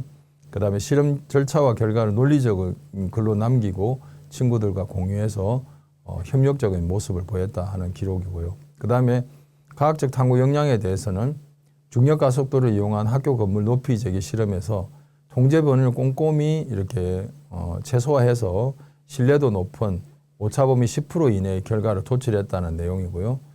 수평으로 던진 공과 수직으로 낙하한 공의 시간이 이론적으로 같아야 함에도 불구하고 수평 방향의 시간이 더 걸린 이유에 대해서 자유로운 의사소통을 통해서 공기 정황으로 연결짓는 어떤 역량을 보여주었다는 모범적인 어떤 사례가 되었고요. 최근에 이제 교과서 안에도 학업 역량에 대한 이런 기록들이 더욱더 중요하다.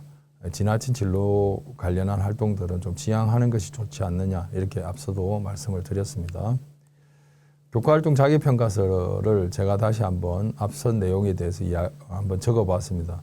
단어는 중력가속도고요. 내용은 중력가속도로 건물 높이 재기에 대한 내용이고요. 수평으로 던진 공과 수직으로 던진 공의 지면 도달 시간을 계산하는 그런 실험이었고 이해하기 어려운 부분은 확장한 부분은 생활 속의 물리 이야기, 그 다음에 논문 검색, 자료 정리 등을 통해서 해결을 했고요.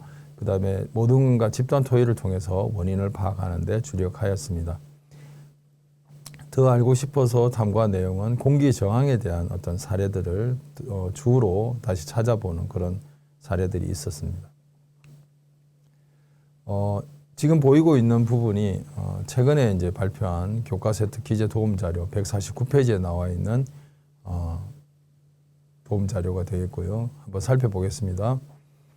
평소 생태에 관심이 많아서 주변 식물을 유심히 관찰하는 것을 절기하고 실생활 문제를 수학적으로 사고하는 능력이 탁월함.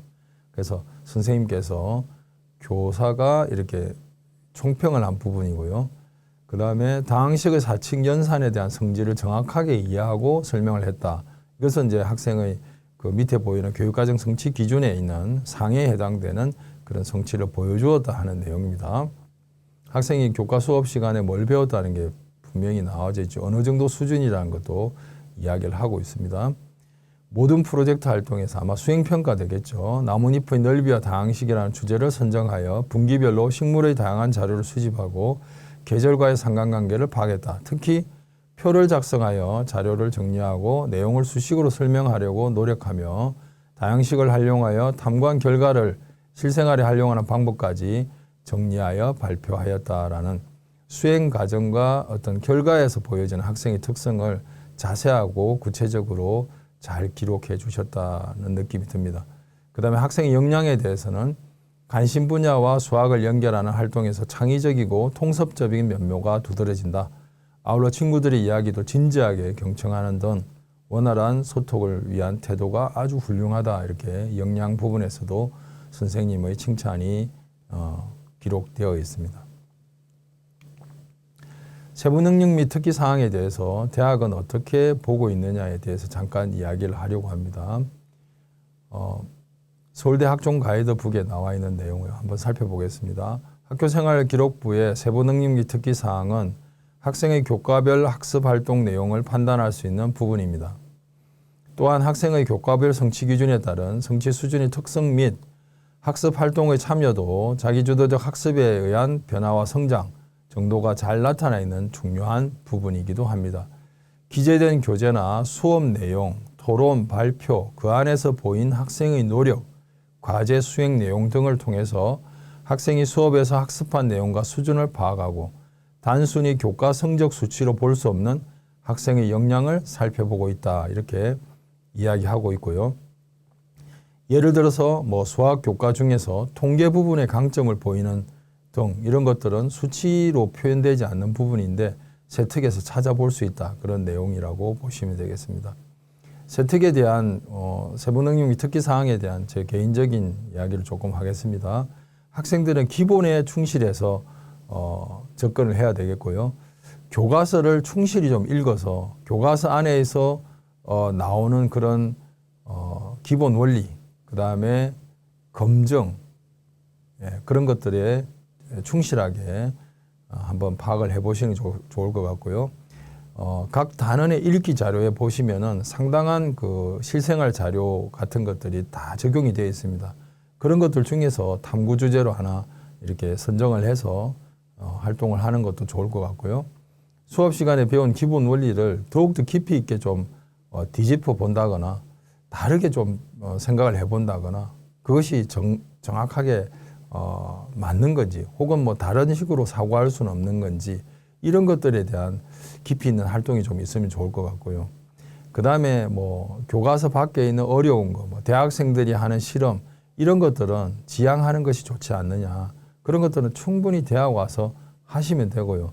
까다롭고 그 다음에 어려운 실험 같은 경우에 기록이 되어 있다면 그런 부분들은 상당히 어색하고 대학에서 할 수 있는 부분인데 굳이 고등학교에서 하실 필요는 없을 것 같습니다. 그래서 수업 시간에 배운 내용의 실생활 연계, 그 다음에 기본 원리에 대한 깊이 있는 이해, 또한 장체에서 어떤 행사에서 나왔던 내용 중에 교과와 연관되는 것, 이런 것들을 가지고 탐구 활동을 하시는 것이 좋을 것 같습니다. 세부능력 및 특기사항 관리에 대해서 잘 표현해주고 있는 학생 사례가 있어서 하나 소개할까 합니다. 한양대학교 가이드북에 있는 학종 준비 사례인데요. 보겠습니다. 학생부 종합 전형에서 가장 중요한 부분은 세부 능력 및 특기 사항이라 생각해서 이 부분 관리를 정말 열심히 하였습니다. 저 스스로를 폭넓고 깊이 있게 공부하고자 노력하는 학생이라고 정의하고요. 교과서, 수업 내용을 바탕으로 심화 학습을 하려고 노력했습니다. 더하여 교과 내용을 의미 있는 나만의 지식으로 만들기 위해서 당장의 점수를 올리기보다는 필요하다면 관련 책을 찾거나 이전 교과의 내용을 참고하면서 지식을 쌓아갔습니다. 특히 각 교과별로 경계를 넘어서는 탐구 활동을 했는데 이 부분이 큰 도움이 되었다고 생각합니다. 자, 어떻습니까? 아주 핵심을 잘 요약한 어떤 사례라고 보여집니다. 고등학교 교과 교육과정 개발의 목표를 거의 담고 있는 사례라고 저는 여겨지고요.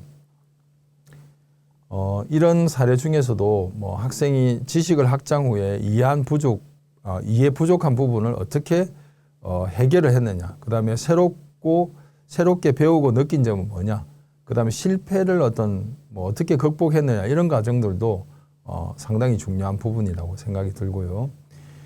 아까도 말씀드린 교과 교육과정의 개발의 어떤 지향점이 여기 다 들어있습니다. 첫째가 깊이 있는 학습, 그 다음에 교과 간 연계 통합, 그 다음에 삶과 연계한 학습, 그 다음에 학습 과정에 대한 성찰, 이런 것들을 강조하고 있는데 상당히 잘 표현한 사례라고 보여집니다. 자, 그 다음에 독서 활동에 대해서 미반영에 대한 이야기를 조금 하고자 합니다. 서울대 학종 가이드북에 나와 있는 내용이고요. 한번 살펴보겠습니다. 독서는 모든 공부의 기초가 되고 대학 생활의 기본 소양입니다. 그 다음에 수업 활동 중 선생님이 추천해 주실 수도 있고요. 토론 활동, 주제 탐구 활동에서도 관련 도서를 만날 수 있습니다. 더 알고 싶은 분야의 전문 지식을 찾아 읽을 수도 있고요. 호기심으로 책을 집어들 수도 있을 것입니다. 그 다음에 마지막 그 부분에 보시면 학교생활 기록부에 기재된 독서활동 사항은 2024학년도부터 더 이상 대입 전형 자료로 활용되지 않습니다.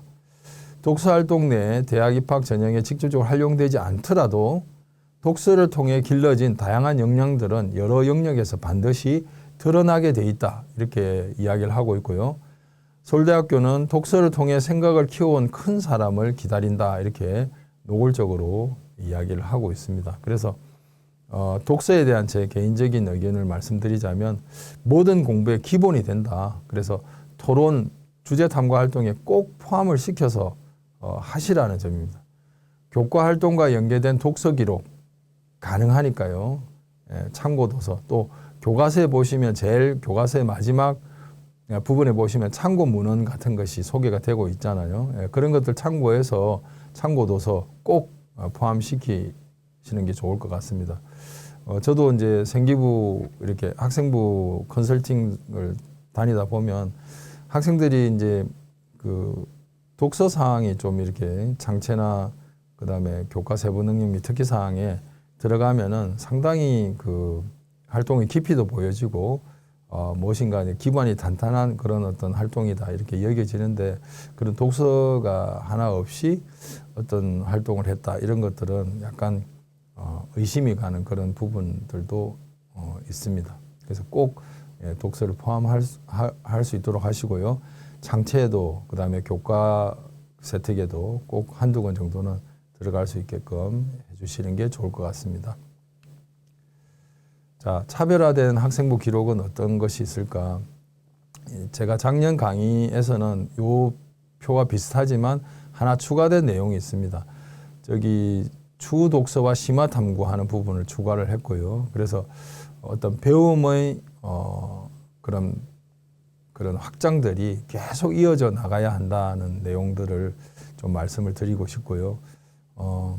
수업에서의 어떤 기본 원리나 이런 부분에 대해서 학생들이 꼭 좀 탐구해야 될 과제나 아니면 생소한 원리나 이런 것들을 통해서 독서를 통해서 이런 부분들을 좀 해결을 하시고 또 실생활에 어떤 사례는 없는지 그다음에 다른 과목에서는 또 어떤 부분들을 활용을 하고 있는지 이런 부분들을 꼭 찾아보시면 좋을 것 같습니다. 그렇게 해서 지식을 확장하시고요. 동아리 활동에서 친구들끼리 같이 토의도 해보고 깊이 있는 어떤 탐구도 진행해 보시고 또 그와 같은 내용들을 발표하고 그다음에 학교 교실에도 게시를 하고 친구들과 공유를 하고 그다음에 그런 과정 속에서 또 더 궁금한 것이 생기면 독서를 통해서 또 주 독서를 하시고 그다음에 또 궁금한 내용에 대해서 심화 탐구 이런 것들을 진행하는 것이 좋을 것 같습니다. 가장 중요한 어떤 수업에서의 출발점 이런 것들이 되게 중요하다고 보여지고요. 뭐 동영상을 시청하다가 혹은 뭐 TV를 시청하다가 이런 부분들보다는 수업에서의 어떤 그 출발을 가지는 것이 좋을 것 같고요. 그 다음에 종합전형 가이드북을 꼭 좀 여러분들 읽어보시라는 거. 그게 서류평가에 대한 아주 자세한 내용들이 다 있습니다. 제가 소개하는 여러 가지 사례도 보셨다시피 학종 가이드북에서는 그렇게 친절하게 학생들한테 다 설명을 하고 있고 제시를 하고 있습니다. 그런 것들을 읽지 않고 만약에 여러분들이 학종을 준비한다면 모래성을 쌓는 것이다. 저는 그렇게 여겨집니다. 교과별, 과목별 한두 권의 독서 아까 앞서 말씀을 드렸고요. 주제 탐색할 때는 최근 이슈나 자기 생활과 밀접한 부분에서의 어떤 그런 것들이 좋을 것 같고요. 뭐 예를 들면 확률과 통계에서 배운 그런 뭐 확률을 가지고 아침에 뭐 엄마가 비 올 것 같으니까 우산 가져가 이렇게 말씀을 하셨을 때 비 올 확률을 계산을 해본다든지 뭐 삼각비를 배워서 건물의 높이 재기 우리 집 앞에 있는 아파트의 건물을 이렇게 아파트의 높이를 재어 본다거나 이런 것들이 실생활의 어떤 과제가 되겠고요. 그런 것들이 교과를 넘어서는 중요한 그런 부분이 아닌가 이렇게 생각이 듭니다. 그 다음에 행동특수 및 종합의견도 상당히 중요한 부분인데 학생의 어떤 특징을 전체적으로 요약한 부분이 되겠고요. 통합된 어떤 그런 부분이라서 서류평가 하시는 분들이 먼저 본다는 그런 얘기도 있습니다. 뭐 일부 학교에서는 먼저 보고 교과 세특하고 이런 부분들을 살펴본다는 그런 이야기도 들은 것 같고요. 학생의 태도라든가 일관적인 성품, 그 다음에 이와 같은 뭐 그 객관화된 자료 이것들이 추천서를 대체할 만큼 상당히 잘 기록이 되어 있다 이렇게 보여집니다. 자, 진로 역량을 확인할 수 있는 종합 의견 사례를 하나 가져와 봤습니다. 기계 로봇 에너지 공학과에 지원하는 학생인데 이 학과에 맞는 어떤 역량, 소양들이 다 들어있는 그런 종합 의견이 되겠습니다. 저게 보이는 거 한번 살펴보겠습니다. 자기 절제력과 집중력이 좋아서 관심 분야에 대한 몰입하여 깊이 있는 탐구하는 것을 좋아하는 학생이다. 자기주도적인 학습 계획과 실천 능력이 매우 우수하고 그 다음에 자신의 감정과 행동을 잘 통제하고 활동적인 것을 좋아하며 책임감이 강하다. 사고가 논리적이고 이해력이 높으며 사물에 대한 호기심이 많고 작동 원리에 대한 탐구하기를 좋아한다. 이런 부분들 상당히 좋은 기록이죠. 자신의 꿈인 기계공학과 관련된 서적이나 잡지를 관심 있게 읽고 담임쌤이 또 이런 부분들 알고 계셨네요. 상대방의 입장에서 먼저 생각하고 그분들로부터 신뢰를 얻는다. 그 다음에 문제를 해결할 때는 자신의 의견만 내세우기보다는 주변에 귀를 기울이고 긍정적인 방향으로 생각하려고 애쓰는 모습이 객관적인 시각으로 문제를 바라보려고 노력하는 학생이다. 상당히 잘 기록이 되어 있습니다. 자, 학생부 기록과 관련된 퀴즈를 한번 보겠습니다. 영어 작문 시 더 매력적인 소재는 전공과 관련된 소재일까요? 아니면 전공 이수 역량을 보여줄 수 있는 간접적인 소재가 좋을까요? 예, 제가 봤을 때는 직접적인 소재보다는 간접적인 소재가 좋을 것 같다. 굳이 영어 과목에서 진로와 관련된 그런 활동으로 이렇게 하시는 것보다는 그 역량을 보여줄 수 있는 영어의 성취 수준을 보여줄 수 있는 그런 소재가 좋을 것 같습니다. 자, 소프트웨어 학과의 더 매력적인 수학 세특 소재는 어떤 것이 될까요? 네, 영화 CG, 미분, 영화 컴퓨터 그래픽이죠. 거기에 사용된 미분, 수학의 미분을 활용한 그런 사례들을 탐구한 내용, 이런 것들이 소프트웨어 학과에서 더 매력적이다 이렇게 보시면 되고, 금융상품에 적용된 미분 원리에 대해서는 뭐 상경계열 학생들이 수학의 세특에 사용하면 좋을 것 같습니다. 그 다음에 건축물의 높이, 토지 측량에 쓰인 삼각함수 사례 탐구는 건축학과, 지리학과 학생들이 활용하면 좋을 것 같네요. 그 다음에 매력적인 자율탐구 활동, 아까 자율탐구 활동, 자율활동에서 말씀을 드렸는데 수업과 연관된 탐구 활동이 더 중요하다고 보여집니다. 학생들 수업을 많이 듣잖아요. 그죠? 그 수업에서 나왔던 내용들을 가지고 자신의 진로와 혹은 뭐 실생활과 관련된 그런 것들을 깊이 있게 조금 탐구해 본다거나 이런 것들이 상당히 좋을 것 같습니다. 자, 현재 인구수와 변화율을 이용해서 인구 예측에 적분을 활용한 그런 사례는 통계학과나 사회복지학과 학생들이 활용을 하면 좋을 것 같네요. 네, 이 자료도 배영준 선생님이 쓰신 책에서 제가 한번 인용을 해봤습니다. 학교생활 기록부 기재 관련해서 뭐 학생들이나 학부모님들께 조금 이야기해야 될 부분이 있고요. 학생부는 당연히 교사가 기록하는 부분입니다. 학생들이 기록하는 부분이 아니고요. 자, 한번 살펴보겠습니다. 5. 학교생활 기록부의 항목과 관련이 없거나 기록해서는 안 되는 내용의 기재, 단순 사실을 가장하거나 부풀려서 기재, 사실과 다른 내용을 허위로 기재하는 등 학교생활 기록부의 신뢰도를 정화시키는 사례가 발생하지 않도록 특히 유의해야 한다. 그래서 사실이 아닌 내용을 적을 수는 없습니다. 그 다음에 특히 학교생활 기록부 서술형 항목에 기재될 내용을 학생에게 작성하여 제출하는 것은 금지를 하고 있거든요. 절대 그렇게 해서는 안 됩니다. 서술형 항목에 기재될 내용 자체를 학생들에게 받아서 적는 것은 안 됩니다. 학생부 기록 허위사실 기재는 비위 행위로 적용이 돼서 크게 이렇게 징계를 할 수도 있습니다. 그 다음에 학부모 등의 학교생활 기록부 기재 및 수정 관련 부당 요구, 뭐 내용이 좀 이렇게 고쳐질 수 없느냐 뭐 이런 부분들이 있을 수 있는데 그거는 절대 안 된다는 거 꼭 알아두셔야 됩니다. 학교생활기록부의 수정과 관련해서 학부모의 어떤 부당 요구 이런 것들은 법으로 금지하고 있는 위법 행위라는 거 꼭 알아두셔야 되겠고요.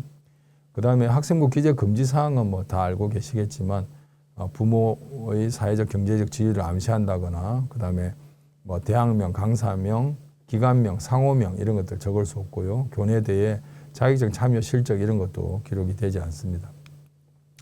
그 다음에 이제 우리가 흔히 이야기하는 유튜버나 이런 것들은 뭐 다른 대체 표현으로 이렇게 기록이 가능하게 동영상 공유 사이트, 그 다음에 카톡 같은 경우는 메신저 앱 이런 말들로 대체를 해서 이렇게 기록하도록 되어 있습니다. 그 다음에 학생부 서술형 항목은 그러면 어떻게 기록을 해야 되느냐? 모든 교과, 모든 학생에 대해서 기록을 해야 되는데 선생님들이 신이 아니잖아요. 전 학생을 다 기억을 할 수 없으니 그럼 어떻게 해야 되느냐에 대한 이야기입니다. 그래서 교사가 직접 관찰 평가한 내용을 근거로 입력하고요. 학교 교육 계획에 따라서 실시한 교육 활동 중 교사 지도와의 학생이 직접 작성한 자료는 활용할 수 있다라고 되어 있습니다. 그래서 동료 평가서, 자기 평가서, 수업 산출물, 수행 평가 결과물 포함해서요. 그 다음에 소감문, 독후감 요 5가지에 한해서만 가능하다 이렇게 되어 있습니다. 그래서 상기 5개의 자료 외에 일체의 다른 자료를 요구하거나 제공받아서는 안 된다라고 이렇게 이야기를 하고 있습니다. 이런 부분들은 학생들이나 학부모님도 꼭 알고 계셔야 될 것 같습니다. 그 다음에 학생부 컨설팅을 하다가 이제 뭐 조금 이렇게 특징적인 게 있어서 한번 말씀을 드리겠습니다.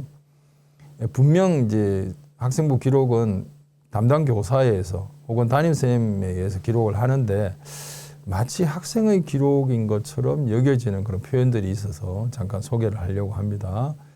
뭐뭐라고 느낌, 뭐뭐라고 생각함, 뭐뭐라고 생각해 봄, 다짐함, 배움, 알게 됨 이런 것들은 학생의 입장이죠. 그래서 이런 표현들은 생기부에 학생부에 기록되어 있으면은 좀 좋지 않다. 제가 봤을 때는 그렇습니다. 이런 표현들은 대체 표현으로 뭐 활동지를 작성함, 그 다음에 뭐뭐에 대해서 발표함, 그 다음에 느낀 바를 발표함, 그 다음에 어떤 태도를 보여줌, 그 다음에 학생들에게 좋은 반응을 얻음 등과 같이 객관적인 입장에서 표현한 기록으로 바꿔주는 것이 좋을 것 같습니다. 이 자료는 제가 근무하는 학교에 생기부 담당 선생님이 정리한 자료입니다. 참고하시기 바랍니다. 자, 4장 활동 계획 및 사례 연구입니다. 바람직한 학교 활동의 위계는 1학년 때는 동기와 흥미 위주로 다양한 활동에 참여를 하시고요. 그 중에서 좀 자신의 진로와 좀 관련이 있고 더 깊이 있게 탐구하고 싶은 주제를 2학년 때 가져오셔가지고 조금 더 깊이 있게 해보시고 그 다음에 3학년 때는 2학년 때 했던 활동 중에서 조금 더 깊이와 어떤 심화된 어떤 내용으로 이렇게 조사를 한다든지 탐구를 해보는 것이 좋을 것 같습니다. 서울대 서울대 입학생의 활동, 교내 활동을 사례를 하나 가져와 봤습니다. 서울대 물리천문학부에 합격한 학생인데요. 2학년 1학기 때 교내에 망원경으로 2달 동안 달을 관찰했다 하는 내용을 기록을 했고요. 그 다음에 2학년 2학기 때는 달의 위상 이미지, 분류 모델 생성에 대해서 활동을 했고요. 그 다음에 그렇게 하다 보니까 달의 어떤 그 분화구의 깊이를 이렇게 3학년 1학기 때 분석을 해보는, 깊이를 구해보는 그런 활동을 했답니다. 또한 망원경을 이제 대여를 학교 망원경 말고 다른 기관의 망원경을 대여해서 전체 관측회를 개최를 하고요. 그 다음에 3D 프린트로 망원경을 제작해서 달과 토성을 또 관찰해보는 그런 활동들을 쭉 이어서 했다고 합니다. 어떻게 보이시나요? 약간 위계를 가지고 있다 이렇게 느껴지지 않습니까? 그죠? 네. 학생부 기록의 어떤 일관성, 아까도 역량을 제가 개념을 말씀을 드렸는데 일관적이고 자연스럽고 그다음에 지속적으로 발현이 되는 그런 것들이 핵심 개념이거든요. 그래서 학생부의 어떤 각각의 활동들도 따로따로 노는 것이 아니라 어떤 하나의 어떤 그 이미지를 보여주는 학생의 관심이 이런 분야이구나를 보여주는 그런 것들이 되어야 할 것 같습니다. 그래서 제가 근무했던 학교의 학생 그 생기부를 제가 나름대로 각색을 해서 한번 가져와 봤습니다. 이 친구는 이제 서울대학교 식물생산과학부에 합격한 학생인데요. 제가 나름대로 이렇게 조금 각색을 해서 가져왔습니다. 자율활동에서는 반려식물 기르기 활동을 학급 내에서 했고요. 그 다음에 자율탐구 주제는 도시숲의 가치와 역할에 대한 이야기를 탐구 주제를 잡고 활동을 시작했습니다. 그 다음에 학생들이 이제 실생활에서의 환경 캠페인 활동도 병행해서 했고요. 그래서 이제 환경을 생각해서 대중교통을 될 수 있으면 이용했으면 좋겠다 이렇게 했고요. 그 다음에 일회용품 안 쓰기 활동도 진행을 했습니다.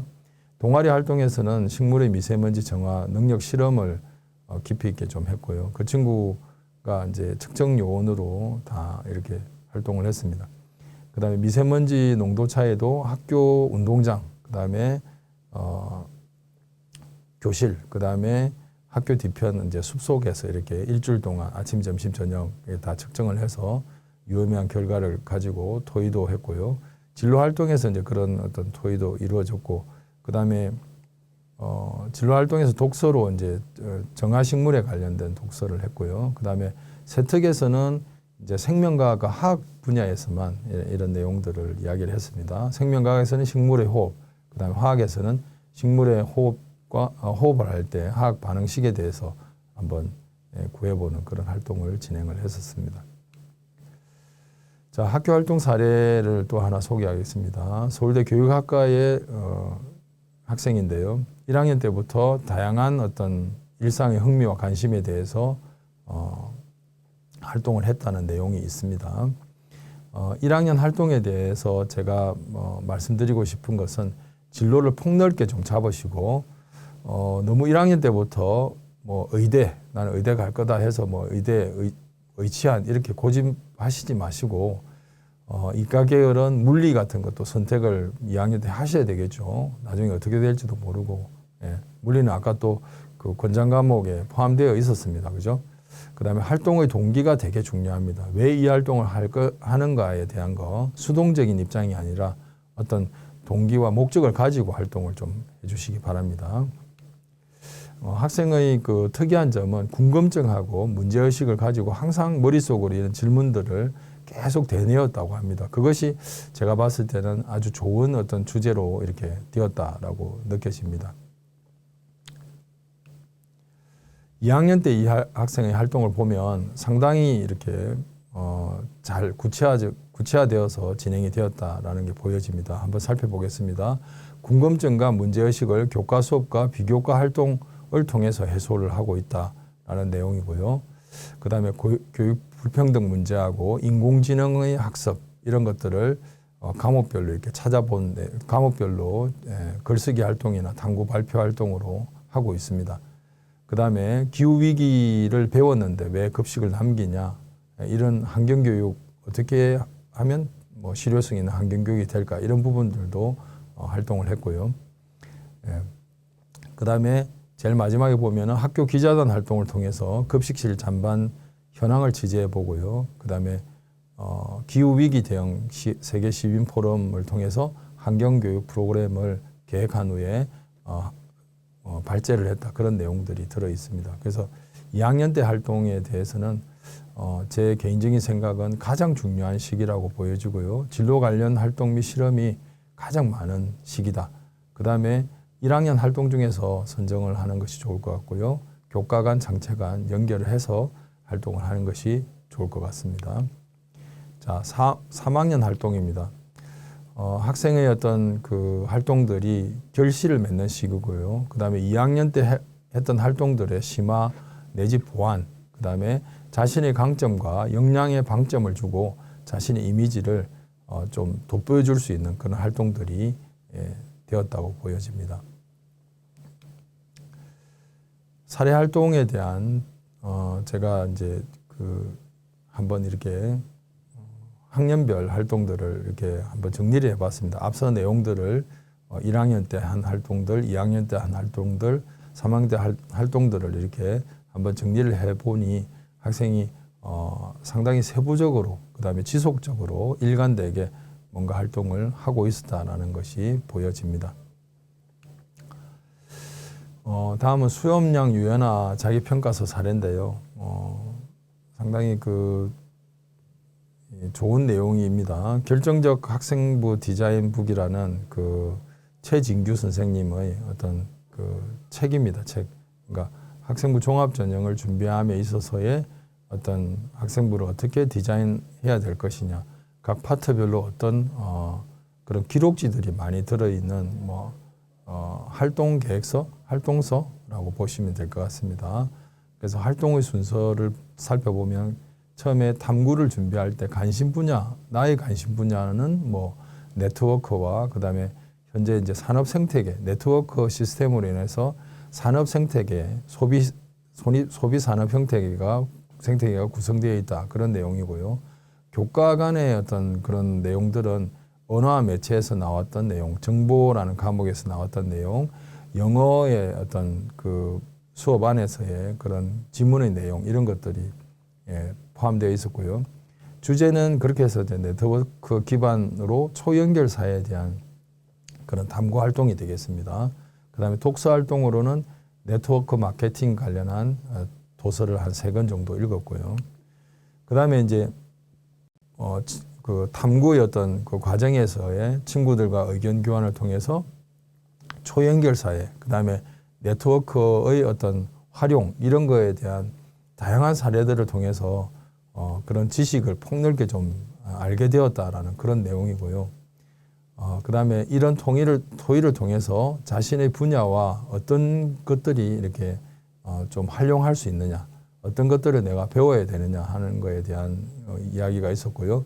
그다음에 자신도 이제 컴퓨터 프로그램 쪽으로 이렇게 나가려고 하는데 어떤 이런 사회의 변화, 그다음에 소비자들의 심리 이런 것들에 대한 인문학적 소양 이런 것들도 중요하다라는 것들을 느꼈다는 그런 부분입니다.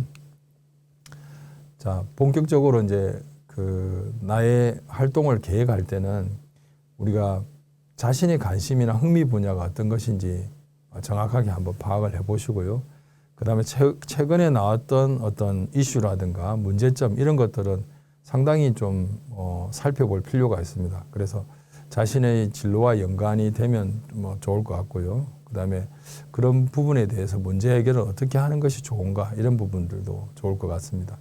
그 다음에 과목 간의 연계, 그 다음에 기본 원리, 수업 시간에 배웠던 기본 원리가 또 어떻게 적용이 되어 있는가 이런 것도 한번 살펴보시고 사회 문제 같은 경우에는 법률적인 어떤 그런 것들은 정치와 법 어떤 시간에서 배운 그런 법률적인 관계 이런 것도 한번 살펴보시고 그 다음에 활동을 어떻게 할 것이냐, 독서, 자료조사, 실험연구 이런 것들을 어떻게 계획하고 할 것이냐, 그 다음에 창체 활동과 교과 활동을 어떻게 연결할 것이냐 이런 것들도 한번 해보시고요.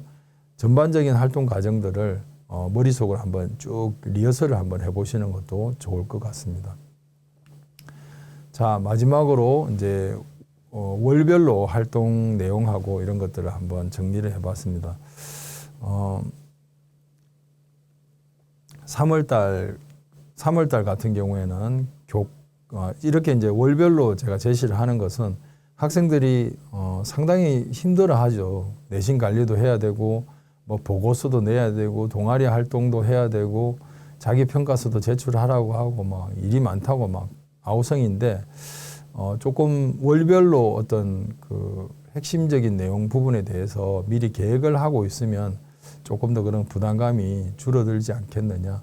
그 시기에 해야 될 것들을 안 하고 몰아서 하려고 하니까 힘든 거 아니니까 그런 차원에서 한번 제시를 하는 겁니다. 절대적인 것은 아니고요. 이렇게 월별로 조금 이렇게 계획해서 하는 것이 더 좋지 않겠나 하는 생각입니다. 그래서 3월 같은 경우에는 교과 활동의 어떤 기본 원리 탐구에 대한 주제, 그다음에 창체 활동의 주제 선정 이런 것들이 좋을 것 같고요.